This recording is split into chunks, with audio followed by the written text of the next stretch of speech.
Are you going to give the exam in 2024? These are the outdated strategies you should not use. Now, there are a lot of strategies and a lot of myths out there. Students get confused which one to use, which one not to use. But in this particular video, I'm going to explain you which strategies you should not use because they do not work anymore.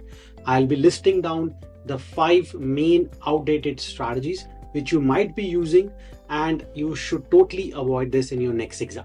PTE changes their software every time. So there are a lot of things which might be working before, but now they're not working.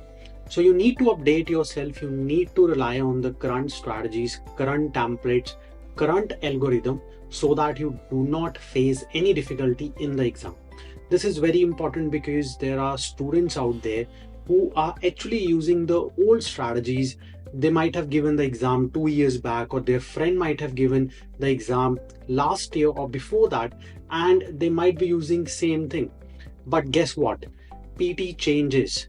Yes guys, PT always change their algorithm. Every year they bring out one or the other thing. So in this video, I'll be going through those changes. I'll be explaining you what you should not use and what you can use in place of that. I'll be giving you the alternatives too. So stay tuned till the very end, because the last tip, last outdated strategy you should be totally avoiding. And I guess that you must be using it. So stay tuned till the very end, because the last one is going to definitely help you to crack your exam in this particular month. Let's start with number 1, PTE writing. There are students who struggle in writing all the time, and the number 1 reason could be your essay. Students might be using the older version of template where you could write only one word from the question and you could easily get the marks. But guess what? That does not work anymore. You need to use a template where they have included all the keywords from the question statement. This is very important. So pay attention. If you're using a template where they have only mentioned one keyword from the topic, do not use that template. Use the one where you can cover all the keywords from the question statement. And vision language experts provide universal template. That means you only need to learn one template. You need to use one template. Doesn't matter if you get one essay or 2 essays. So that really gives you a lot of time to focus on other tasks, and it does not bother you unnecessarily. So this is very important, that when you go and sit for your PTE writing module, especially for task 2, use a template where all the keywords are covered from the question statement. So that is very important tip. I hope you guys will be using the right template now for your essay writing. Here's other strategy which you might be using but you should not. In Fluency component, students are actually taught, or they were actually taught, that if you speak too fast, then only you're going to get the marks in Fluency. So I have seen a lot of students where they come to us, they say that, sir, we need to speak fast in order to get marks in Fluency. Now, this is again very old strategy. It might used to work 3-4 years back, but not anymore. If you speak too fast, too slow, your fluency will not be there. So you need to maintain a balanced pace. The pace which we are conversing, okay, you need to speak in a consistent pattern. Consistency is important, not the speed. So fluency is all about speaking continuously, not speaking too fast. So this is very important, and there are a lot of students who definitely fail to do so. They think that speed and fluency is one thing. Pace and fluency is not one thing. So when you go and sit for your speaking module, make sure that you're speaking in a consistent pattern. It should not be too fast. It should be in a balanced manner. And this is the strategy, this is the technique which a lot of students are still using till date. And that could be the reason you're not getting the marks in speaking module. So you need to definitely avoid this outdated strategy, and you need to make sure that you speak in a very balanced manner, speak in a consistent pattern. If you're using this strategy, you must be losing the marks in PTE. In this particular outdated strategy, students actually write their answers directly on the keyboard, directly on the screen. So for tasks such as your summarized spoken text where you have to take down the notes, write from dictations, right? Listening, fill in the blanks. If you're typing directly on the screen, that means directly on your keyboard, you would be losing a big chunk of marks. Now, the reason is that sometimes the questions are very fast paced. There are questions where you have two blanks together, right? Literally one after the another. And if you're typing instead of taking the notes, you're going to definitely lose one or the other. Now, that has happened so many times with students that they are not able to take enough notes, especially for write from dictation task 2, that the question speed was too much for them that they could not type everything.